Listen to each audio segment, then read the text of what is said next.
Oui, alors tu avais une question à me poser pour savoir si c'est le bon. C'est ça.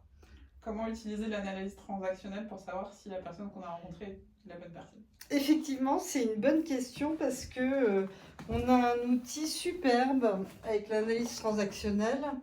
Donc là, j'ai noté voilà ce qu'on appelle les états du mois.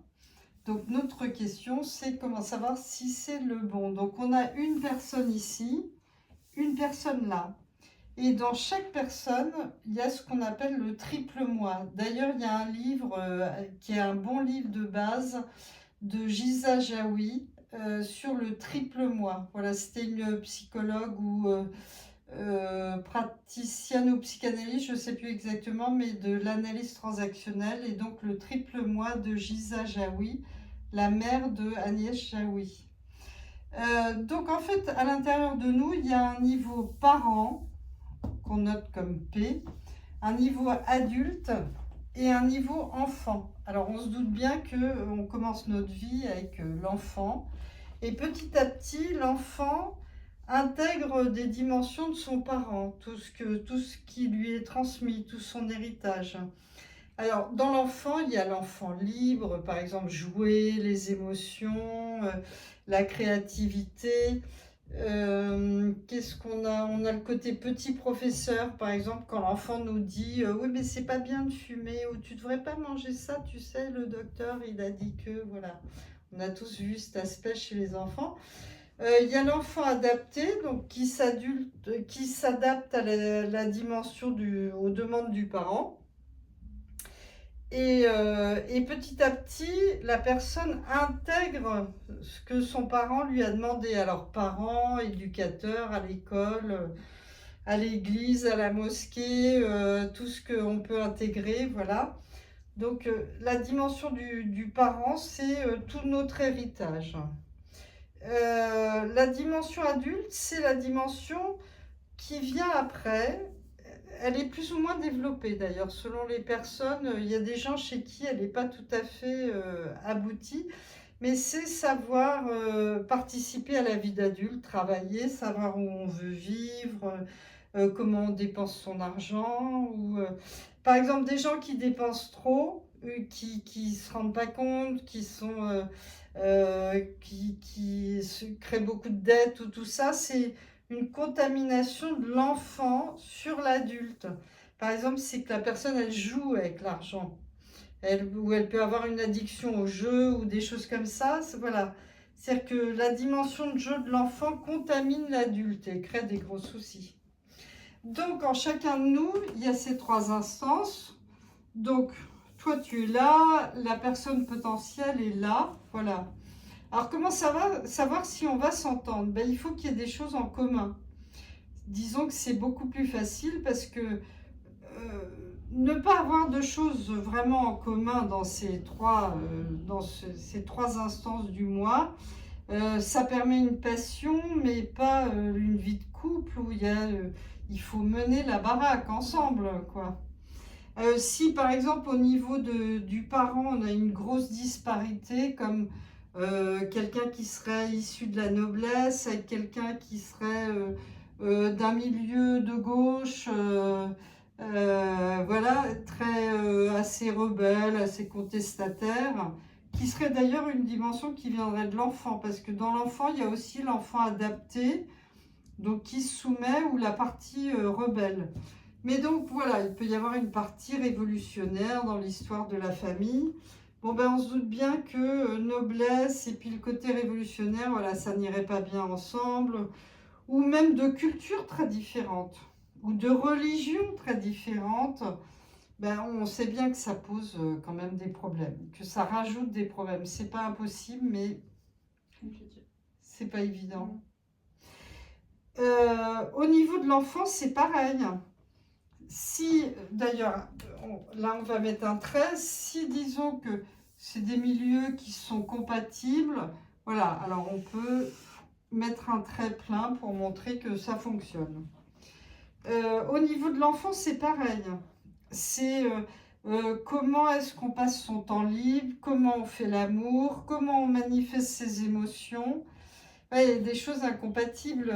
Je parlais de jeux vidéo, par exemple. J'avais en tête un couple où l'homme joue beaucoup, enfin, c'est d'ailleurs très courant, hein, aux jeux vidéo, pendant que sa femme, elle attend pour faire l'amour, hein, parce qu'elle voudrait un deuxième ou un troisième enfant, voilà, ou un premier enfant. Et le gars, alors il peut y avoir même pire, par exemple, il se fume un joint, donc ça lui coupe l'envie, et il joue aux jeux vidéo. Puis après, il vient au lit, puis elle est endormie. Et voilà, ça peut être très compliqué. Donc ça, c'est aussi voilà, un lien qu'il faut regarder. Alors après, on a parents-parents, adulte-adulte plutôt. Et effectivement, ça aussi, ça joue. C'est par exemple le lieu de vie. J'ai vu des couples où un veut vivre à Paris, l'autre veut vivre à Marseille. Ils n'ont jamais réussi à se mettre d'accord, où un veut vivre dans Paris et l'autre plutôt en province. Et c'est des styles de vie tellement différents que parfois ça ne fonctionne pas du tout. Il y a des ruptures même à cause de ça, voilà. Alors de manière plus subtile, parce que ça, on l'a en tête, par contre, je trouve qu'on ne prend pas assez en compte combien c'est important pour, voilà, pour qu'il y ait une harmonie.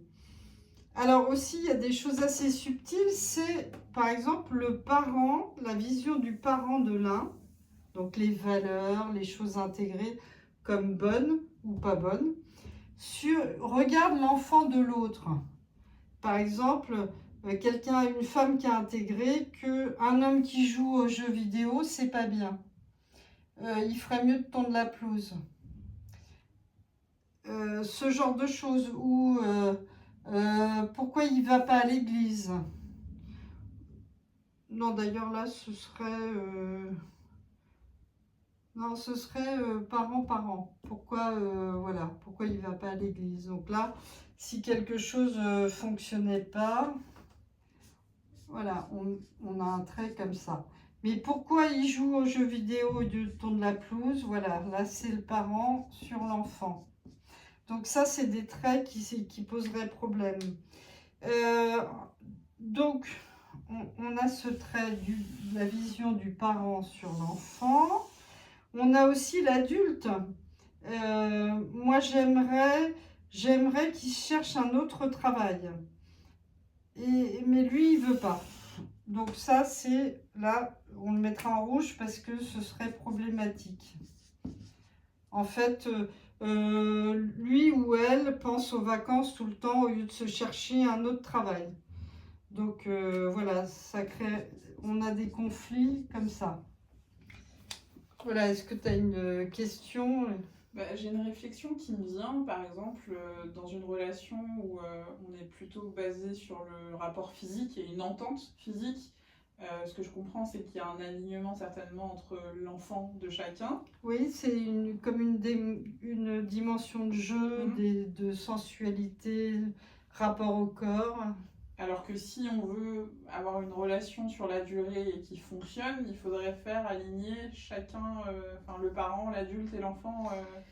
Idéalement, oui. On vient du même style, niveau socio-culturel, donc on se comprend, ou de la même culture, on se comprend. Par exemple, j'ai déjà conseillé, je me souviens, une jeune fille juive qui voulait se marier. Elle était ouverte à toutes sortes d'unions, mais bon, la famille, pas tout à fait. Je lui disais, ce serait plus simple si tu trouvais quelqu'un dans ta tradition.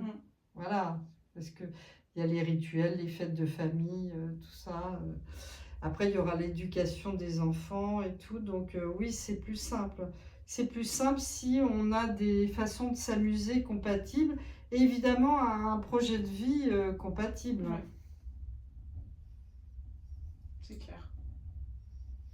Et il me semble que tout à l'heure, tu m'avais posé une question sur l'éducation. Oui, tout à fait. Si donc on rencontre quelqu'un et on se projette et on se demande le type de parent qu'on va être, à quelle sphère on se rapporte si on pose la question à notre concubin de savoir quel type de parent il a envie d'être pour notre futur enfant.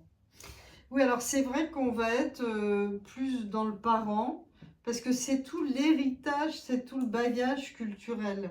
Donc les valeurs, ce sur quoi on met de l'importance. Ben, j'ai vu plein de cas aussi où, par exemple, c'est plus intellectuel, ou c'est plus plus culturel, la musique, ou faire apprendre aux enfants de la musique. Et ce sera problématique si là, c'est plus le foot, le sport, les choses comme ça. Voilà, ça, on sent bien que si là, c'est le culturel et le scoutisme, par exemple, pour un enfant comme occupation, ça va pas trop aller avec quelqu'un qui aimerait voir son fils dans l'équipe de foot, faire de la compète. Donc on sent bien hein, que ça va être beaucoup là. Alors après, oui, au niveau adulte, il y a la décision de, par exemple, là où on met les enfants à l'école. Mais là encore, est-ce qu'on va les mettre dans le privé ou dans le public? Ben, on sent bien que c'est l'héritage culturel. Ouais. Et puis la part de jeu aussi. Si par exemple de ce côté-là, on laisse de la liberté aux enfants pour jouer, et que de ce côté-là, on veut que les enfants soient toujours un peu sous contrôle, avec des activités éducatives, des choses comme ça, ben, ça va poser problème. Ça va poser problème à ce niveau-là et à ce niveau-là, et là aussi. Donc c'est là qu'on voit quand même que avoir les mêmes tendances, un peu la même vision de la vie, c'est vraiment important pour le long terme. Et chez certaines personnes, il y a aussi peut-être des gens qui ont un parent qui est plus prédominant que leur part d'adulte ou d'enfant, ou inversement. De quelle manière ça peut aussi impacter une relation, ça? Ben, ça peut être même terrible, hein, parce que si par exemple on prend le jeu, ou tout ce qui est addiction, alors ça c'est vraiment un problème autour de l'enfant, manque de contrôle donc du parent et de l'adulte, mais du coup l'enfant contamine l'adulte. Ça va être vraiment un problème dans les relations, on le sait. Ça peut être quelqu'un qui dilapide l'argent du couple. Il y a des gens malheureusement qui vivent ça. Et donc avec un enfant trop pulsionnel, ou quelqu'un qui aurait trop de pulsions sexuelles, qui tromperait l'autre. C'est aussi l'enfant qui contamine l'adulte, qui cause des problèmes à l'adulte. Alors évidemment, qui en cause à l'autre personne en face. Hein. Et ça peut rappeler des choses très blessantes. Il me manque un trait, c'est celui de la façon justement de laquelle l'adulte voit l'enfant de l'autre. Ah ben celui-là, je l'avais fait. Oui, voilà, c'est ça. Donc, oui, c'est problématique. Donc voilà, pour faire son choix, il faut vérifier s'il y a quelque chose de cohérent. Alors, ça n'a pas besoin, on pourrait imaginer là que les personnes doivent vraiment être en miroir, mais pas tout à fait. Par exemple, au niveau de l'enfant, si toi tu aimes jouer de la musique, mais que l'autre veut faire de la peinture, c'est pas tellement, voilà, pour ses loisirs, ou si le gars il aime faire du foot, bon, c'est pas gênant. Là, ça va être la proportion. C'est plus gênant au niveau parents. Il peut y avoir des conflits dans la maison si vraiment on est de religion, ou d'idéal politique, ou tout ce qui est valeurs, normes morales et tout. Si c'est très différent, ça devient problématique. Et aussi le projet de vie qui est là. Voilà, donc à bien prendre en compte et à explorer. Et si vous voulez en savoir plus, n'hésitez pas à mettre en commentaire. Et puis évidemment, des pouces, et abonnez-vous pour les prochains sujets.